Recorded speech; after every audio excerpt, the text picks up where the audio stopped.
Mwiriwe mwese.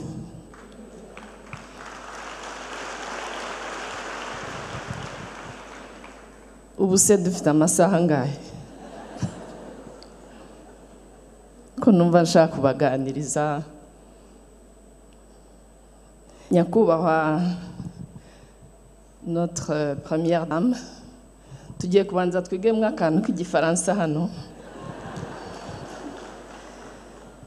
Banyakubahwa bayobozi b'igihugu cyacu, abagore n'abagabo, imyaka yose, abatoya bakuru, chers partenaires de la Fondation Imbuto, des partners, ariko cyane cyane inkubito z'icyeza.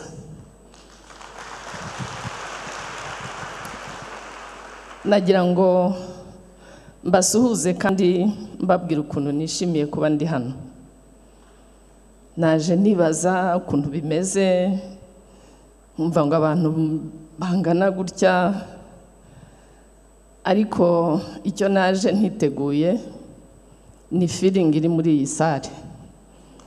Harimo feeling ikomeye cyane hano.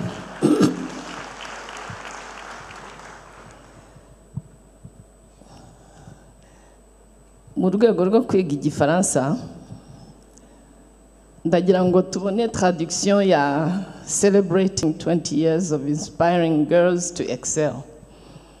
Najya haguruka bimbwire. Inkubito z'icyeza byo kubitraduiza biragoye, ariko ibi ngibi aya magambo meza cyane. Celebrating 20 years of inspiring girls to excel. Habuzu ubisi nimbise murampemba. Murampemba.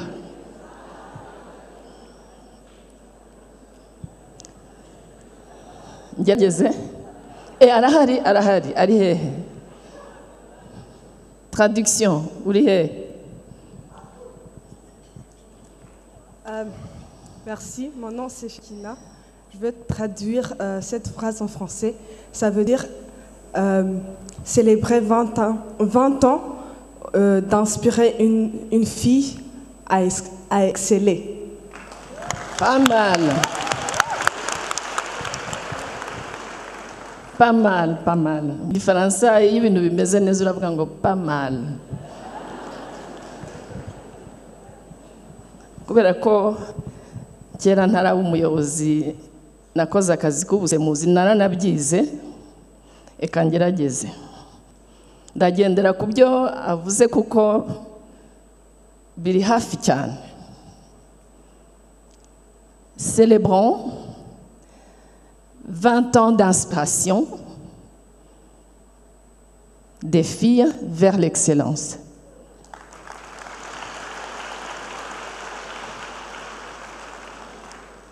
Impamvu nze celebrons nuko turi mu kubicélébrer nyine turi mu kubishimira turi umunsi mukuru. Célébrons 20 ans d'excellence, d'inspiration des filles vers l'excellence. Mugafate mu mutwe ndaza kukababaza nyuma.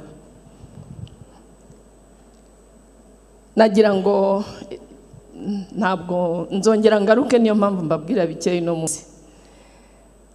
Nagira ngo mbanze ndavuga ibintu bitatu. Cyambere nshaka kuvugaho n'uyu mwanya ni iki gikorwa cyaduhurije hano, uko ngewe nyumva na inspiration kimpa. Cya kabiri nifuza kubabwira utuntu dukeya ku buzima bwanjye nk'umukobwa n'umugore byose. Hanyuma cya gatatu, iyo umuntu ageze mu myaka mfite nubwo itagaragara cyane,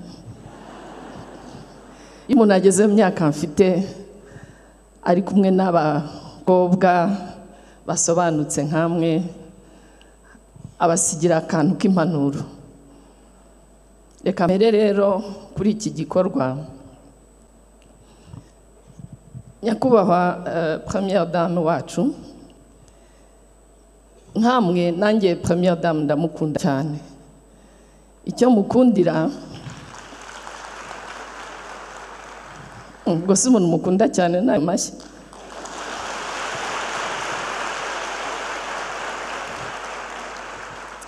Mukundira ibintu byinshi ariko icyo mukundira cyane nuko afite umutima n'ubwenge kandi byombi arabikoresha cyane. Elle a du cœur, elle a un cerveau et elle utilise bien les deux.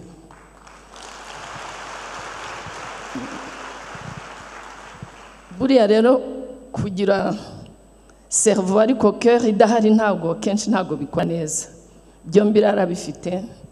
Nagira ngo mushimire ko yabikoresheje ku bana b'abakobwa b'iki gihugu, mukaba muri aho twabonye muri ya video, mukaba muri hano. Ni ikintu gikomeye cyane. No guhindura ubuzima bw'umuntu umwe ni ikintu gikomeye. Umuntu umwe gusa ukamuha icyizere, ukamwumvisha kuri aho hafi, ni ikintu gikomeye cyane.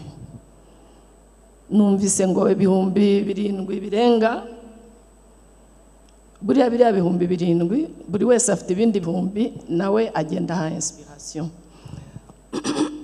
Nagira ngo rero Première Dame wacu mushimire. Umuntu akora ibintu byinshi bifite akamaro, ariko igihugu kidateza imbere abakobwa n'abagore kiba gifite igihombo gikomeye cyane.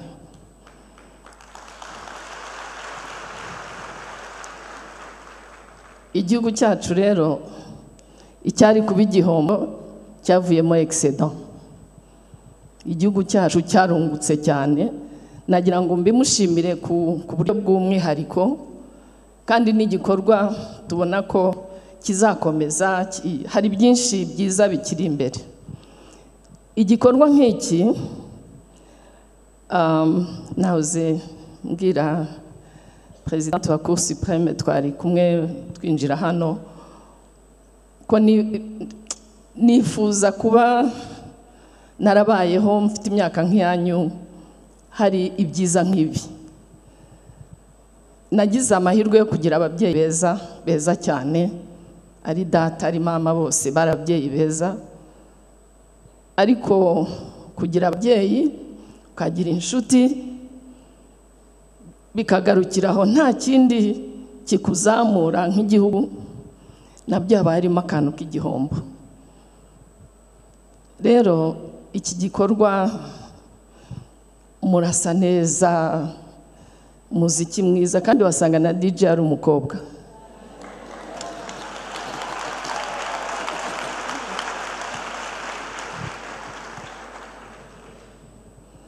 DJ umukobwa uduha ama vibration twinjira hano. Iki gikorwa twakifuriza buri mukobwa ukiri muto wese kuba atari we nuwo bavukana, ni inshuti ye, ni copine we, kuba yagira environnement nk'iyi, kuba yagira iri jambo rirakomeye cyane, inspiration. Ni ijambo rikomeye cyane. Iki gikorwa rero ni kiza, birasa neza, ariko gifite iyindi ntera yindi ijyanye nuko umwana w'umukobwa muri iki gihugu yumva ko ashyigikiwe. Kugira umuntu ugushyigikiye kuntu bikomeye. Ni igikorwa rero ninjiye hano mpita imbuto nsanzwe nyizi, sanga uyu mwanya n'iki gikorwa cy'uno munsi ni symbole y'ibintu birenze, by'imikorere, bya inspiration ituruka mu byinshi cyane igihugu cyacu aho kigeze muri iyi myaka 30. Amahirwe kumvisha umwana w'umukobwa ko naho yagwa ashobora guhitaguruka, ni ikintu gikomeye cyane. Nagira ngo je voulais célébrer ce moment. Ni igikorwa gikomeye cyane. Nagira ngo nshimire la Fondation Imbuto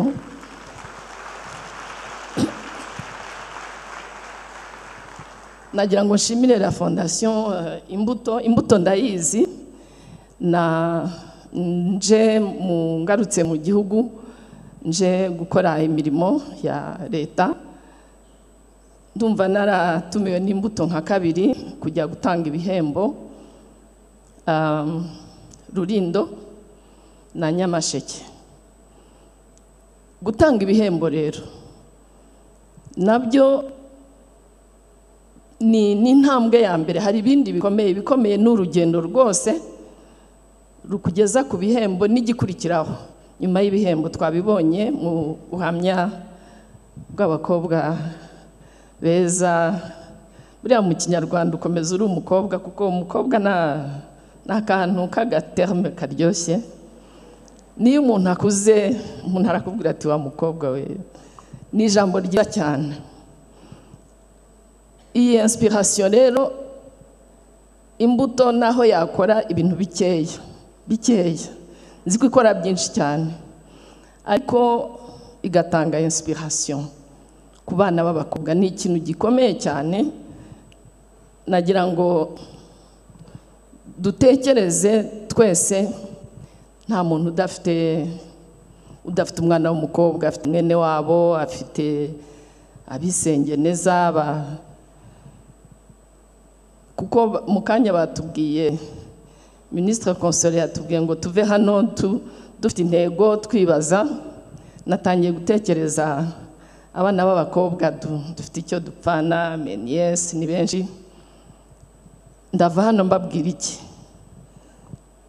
iki gikorwa rero gituma urenga le moment turimo ugatekereza nyuma ndakora iki, ndavugisha nde kugira ngo muhe iyi feeling dufite hano. Nagira ngo nshimire la fondation Imbuto, mukora akazi keza.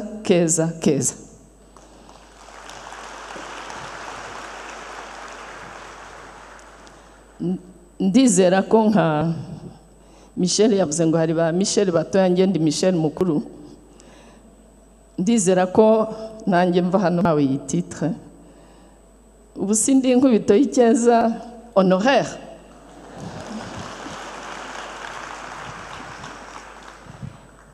Ngiki gikorwa rero cy'uyu munsi ngewe uko nkibona, kandi nishimiye cyane kuba nabashije kuba ndi hano uno munsi.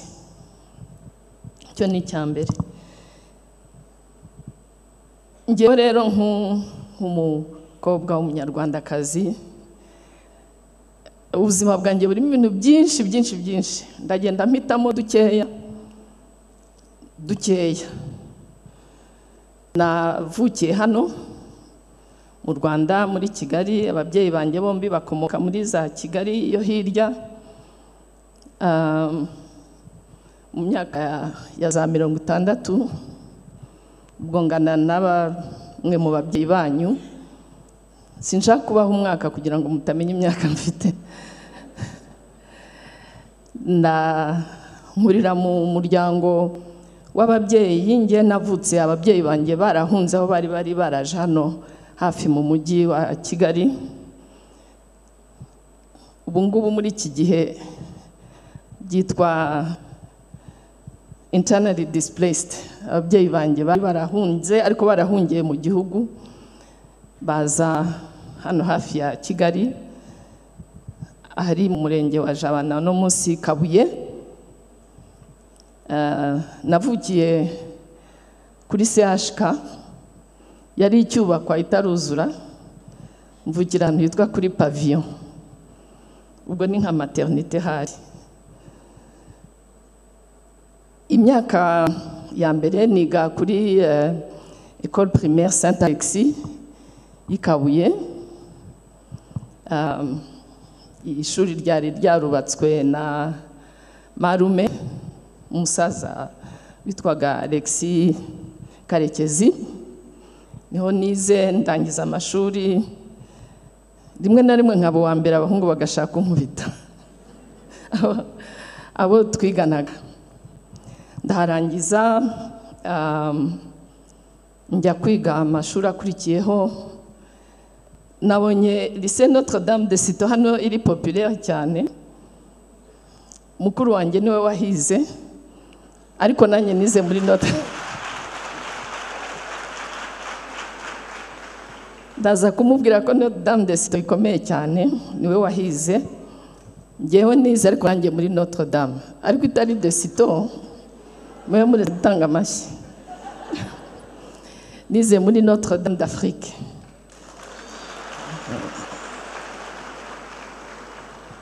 ishuri ryiza cyane ryigishaga science ku Nyundo niho nize ndangira niga mu mashuri ya science ariko ngakunda indimi nubwo nigaga science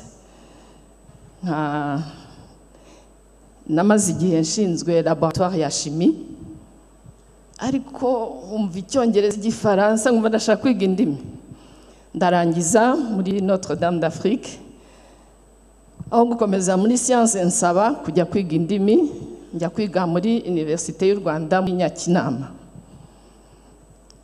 ubwo ubuzima bwanjye burimo ibintu biva kuri extreme zose nize science ngiye muri langue ngeze muri langue niga icyongereza mpitamo orientation y'icyongereza ndangije njya kwiga muri Amerika niga igifaransa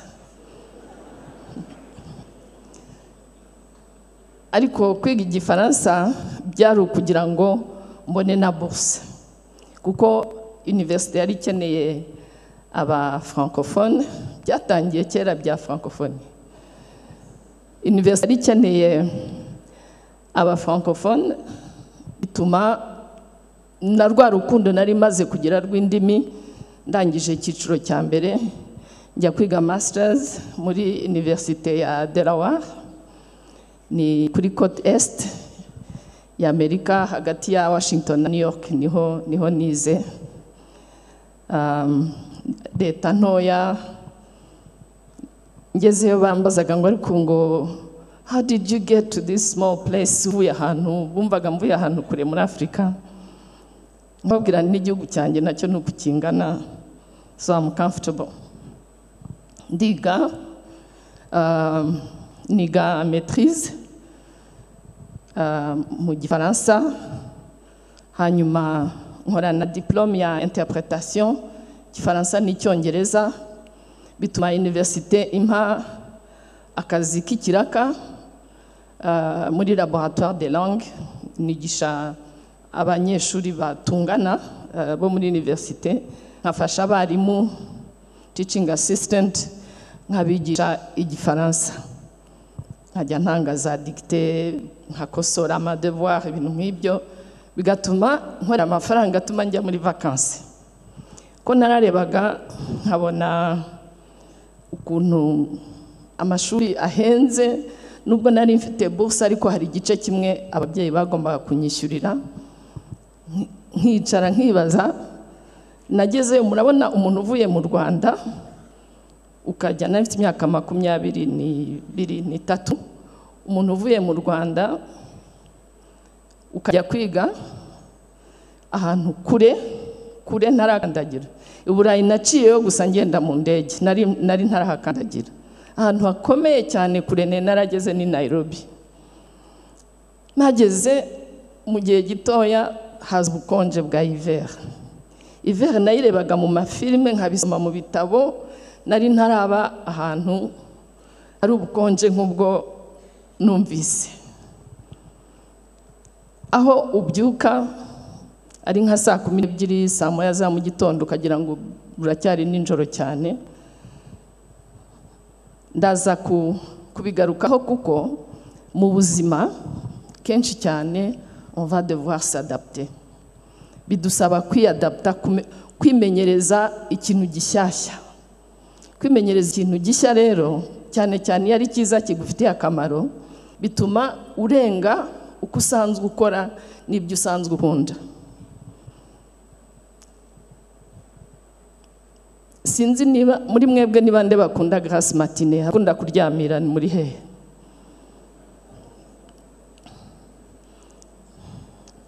iyo ningeso nari mfite ubu nayivuyeho kubera inshingano nta mukobwa uryamira niga muri segonderi washobora kuba bamwe mu babyeyi banyu twiganye ku Nyundo. Naryamaga ntinze nkaryamira mu gitondo, nkiga nijoro nibwo nigaga nkumva birafata birajya mu mutwe. Mu gitondo ngashaka kuryamira muri hiver rero biragatsindwa. Niryamira muri hiver ntabwo njya ku kazi, ntabwo njya mu ishuri.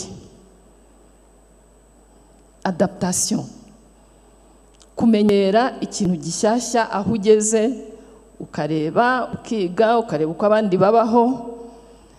Nabanaga n'abakobwa babiri hafi ya campus, umujapanikazi n'umu-espanyol. Twese turi abanyeshuri, tukabana neza, turamenyana, mbabwira iby'iwacu bambwira iby'iwabo, tukataha muri weekend tugateka byiza. Adaptation, sinzi niba abatangiye akazi nk'ubito zikeza mwahoze mutubwira ba docteur ba chief investment, umunsi wa mbere umuntu agiye mu kazi ni adaptation ikomeye, kuko ugera mu kazi waramenyereye ibyawe cyangwa uri nk'umunyeshuri. Iyo ugeze mu kazi ikintu cya mbere ugomba kuobserva uko mu kazi hameze. Adaptation, niba uri umukobwa muto ugashaka, nta adaptation ikomeye nko gushaka kubana n'umuntu warimenyereye kwikorera icyo ushaka, upanga ibyo ushaka, ujya aho ushaka. Adaptation, iryo jambo muve hano murifashe mu mutwe. Niba wari wifitiye inshuti mwakuranye mwabanye ukajya kuba handi ukasanga abantu bahandi, biragusaba adaptation, kwimenyereza ibintu bishyashya, kuko kugira ngo tuzagere ku cyo twifuza, pour réussir il faut être capable de s'adapter. Kubera ko nabaye mu mahanga nkaba mu bihugu bitandukanye, capacité d'adaptation ni ikintu gikomeye. Hari umugani ntemeranya nawe cyane w'ikinyarwanda uvuga ngo ugiye buryasazi arazimira.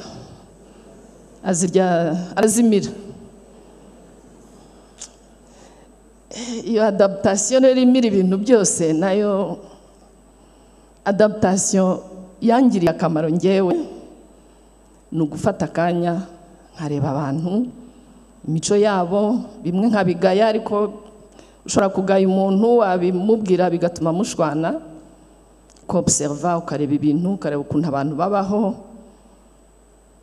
ndetse no muri ubwo bucuti n'urwo rugo nababwiraga bisaba adaptation. Ubikora neza iyo wafashe umwanya wo kumva kuzanya ibyawe, undi nawe azanye ibye. Byawe ni byiza, wenda nawe afite ibye byiza, ariko faut s'adapter. Ntabwo adaptation bivuga ngo bifate byose uko ubibonye. Ndaza kubaha ingero mu kanya nkeya.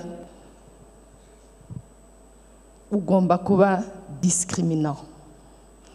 Kuba discriminant ni uguhitamo, ntutware byose ngo ugende. Niba uhuye n'inshuti ifite imico n'iyi ikunda ibi n'ibi, uhita ugenda wese ukore nk'ibyo akora, kuko ikintu cyose ari mu ishuri, ari mu kazi, ari mu rugo, ugomba kuba uzi icyo wifuza. Ndifuza iki, ndagana he, akazi ndashaka gukora imyaka ingahe, se nzasubira mu ishuri. Iyo upanga ubuzima bwawe bigusaba kugenda ushakisha ibyiza ukabyiyegereza, ibibi ukabisiga ku ruhande. Cyane cyane ndifuza kubwira abana b'abakobwa bazaba cyangwa se babaye mu mahanga. Umuntu abona ibintu byinshi cyane. Urabona umujene w'imyaka 20 n'ingahe winjiye muri Amerika, abantu mungana baravuga freedom, I'm free, ikintu cya liberté. Liberté rero iragatsindwa, utayikoresheje neza wagenderaho. Niga muri universite ya Delaware.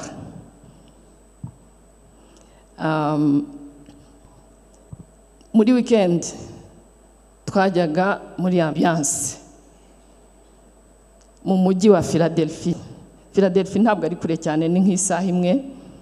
Tugasanga Delaware ni mu cyaro. Weekend tugatondesha imodoka tukajya Philadelphia, tukabanza mu maresitora, ubwo twabaga twarabitse ya mafaranga nakoreye muri laboratoire y'Igifaransa, tukagenda tukabanza mu maresitora, rimwe na rimwe tukajya no gusura za musée. Twagiye mu mujyi munini Philadelphia, ariko amasaha yo gutaha yagera, umwe ati nimutwarire ya modoka ngiye munsigirire ayindi ngiye ntanaza kuza ntinze. Tukajyaho muze tugendere hamwe, nitumusiga se agasigara asoma ku kantu karenze ko akakandi akarenzaho, nta kibazo cyo kuzatwara imodoka wenyine. N'ibitotsi n'iki discriminer, kumenya ngo iki ndagikora iki sinkikora. Bya rero iyo ufite iyo myaka, imico mibi iri so attractive. Imico mibi, kuvuga bamwe bati turatashya ko reka ngembe nigumiye hano ndaza gutaha mu gitondo, ako kantu kaba kagukurura kuruta kuvuga ngo ahana amasaha ageze reka ntaye. Discriminer, kumenya ngo iki oya. Bisaba iki rero? Byose bisaba du caractère. Character. Ni icyo nifuza kubabwira cyane abakiri bato muri za secondaire, kugira ngo ugere ku kintu kizima. Kuko narebaga ndi umunyeshuri, nkareba ukuntu ababyeyi banjye barushye. Ubwo nasimbutse ukuntu nagiye kwiga muri Amerika, mfite ibaruwa ya minisitiri ngira ngo mademoiselle ubujijwe kujya mu mahanga, ntuve hano. Fata ya baruwa nandikiwe n'umuminisitiri, nayifashe mu mutwe iyo baruwa. Uwo minisitiri twaje no kubonana, nanjye ndi minisitiri ngiye Nairobi gufungura ambasade y'u Rwanda.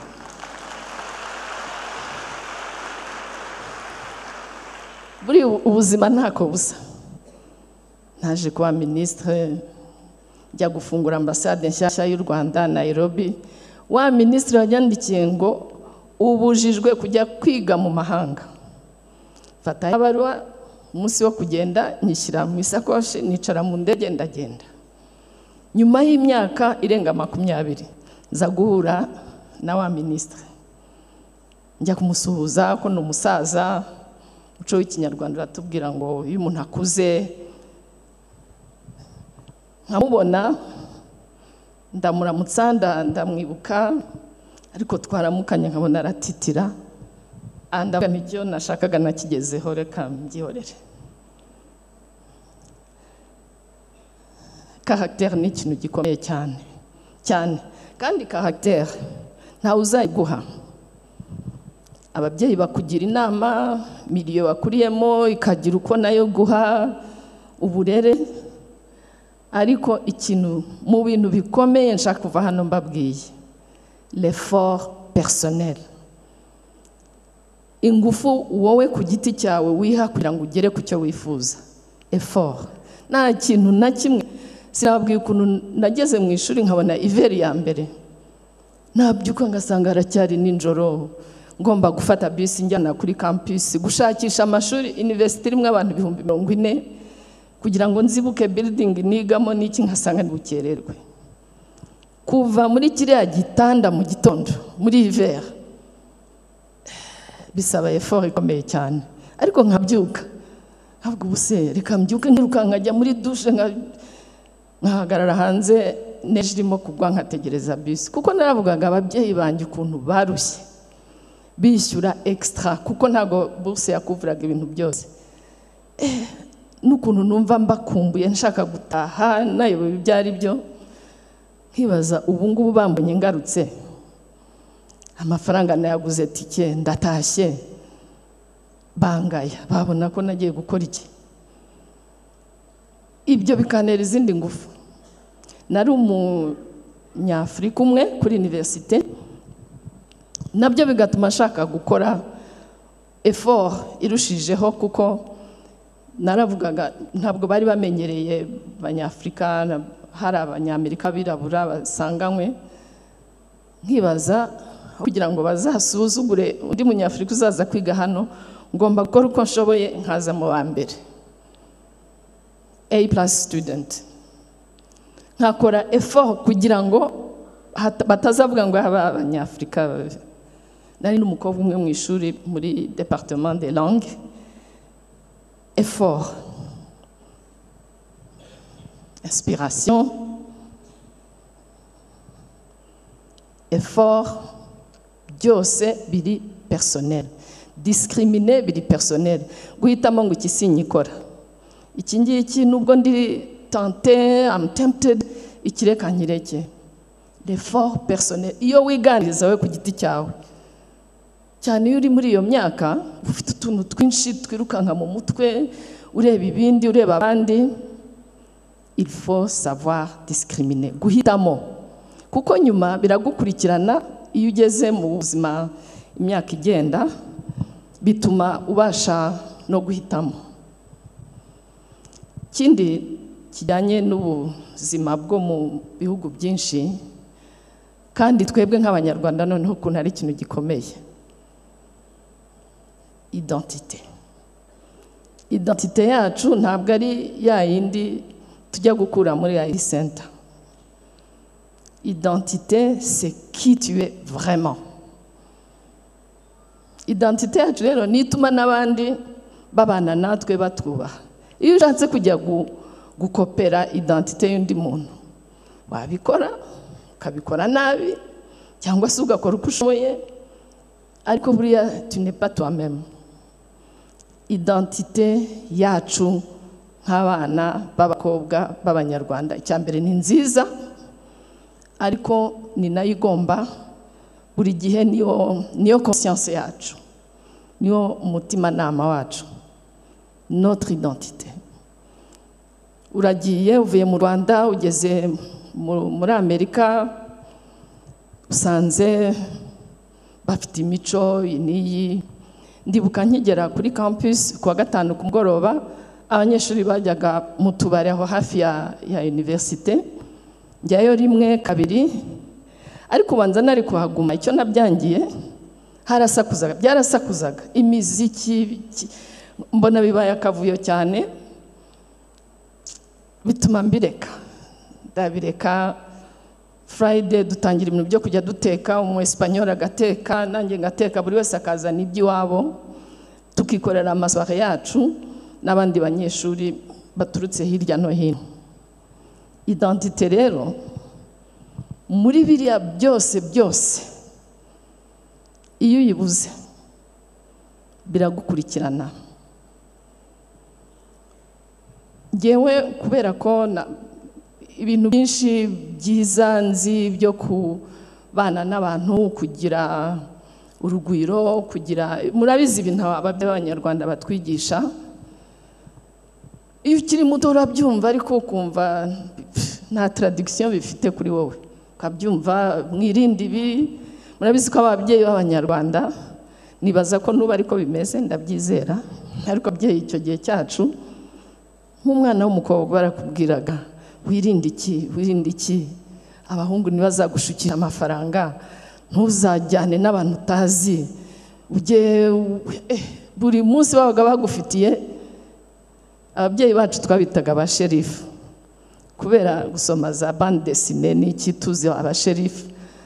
Yabwira ikintu ukamufata nka sherifu, kandi wari barakubwira ngo nunabisuzugura ubu ngubu uzahura nabyo.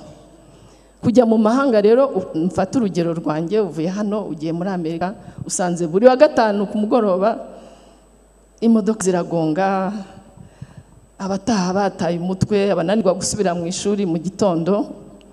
Ushobora kunezerwa, you can have a good time, you don't need to be drunk.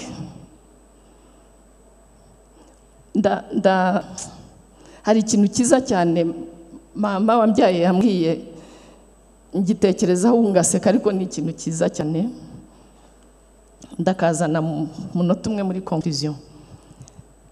Identité, uri umunyarwanda ufite n'izindi influence nyinshi, wakuriye muri Congo, wakuriye Burundi, wabaye mu Faransa, aho hose identité yawe niyo colonne vertébrale yawe.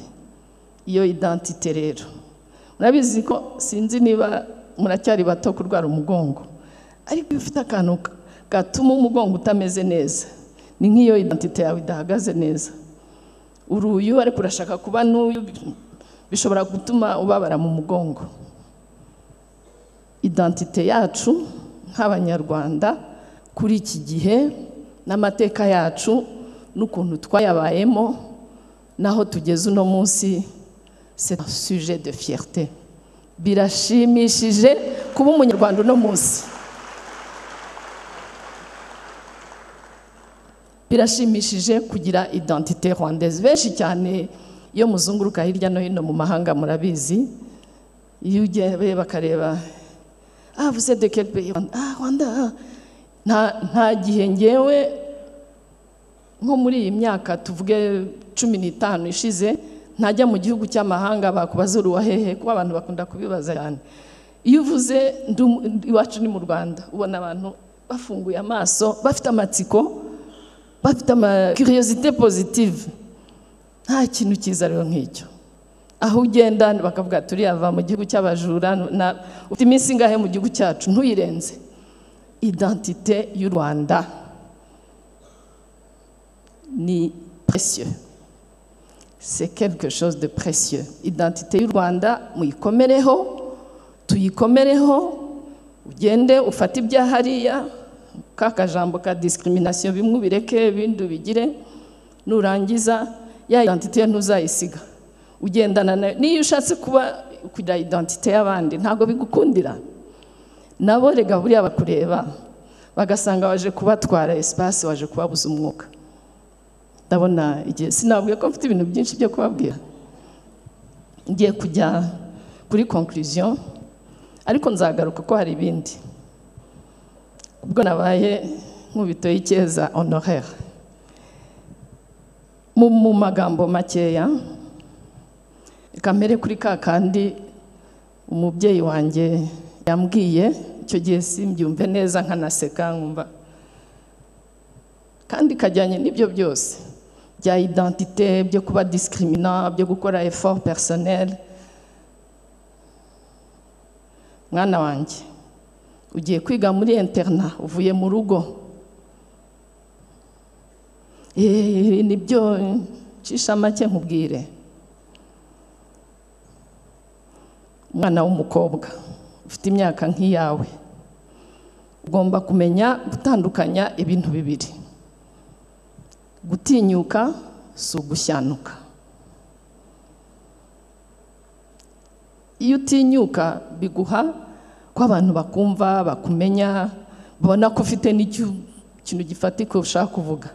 Ariko bishobora biri culturel, hari za culture wenda zishishikariza abantu, ariko cyane ababyeyi ba kera.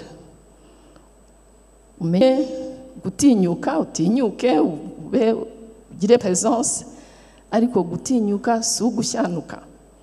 Muraza kubimbwira mu Gifaransa mu kanya, ndumva ntamenye uko mbivuga. Ni ikintu cyiza cyane. Gutinyuka no kugira présence. Ushobora kujya ahantu udafite confidence yo kuvuga icyo utekereza, amahirwe akakunyuraho. Ariko kubizanamo gushanuka ni ijambo rigoye mu zindi ndimi, ariko ku mwana w'umukobwa w'umunyarwanda ufite imyaka nk'iyanyu ni ikintu cyiza cyane.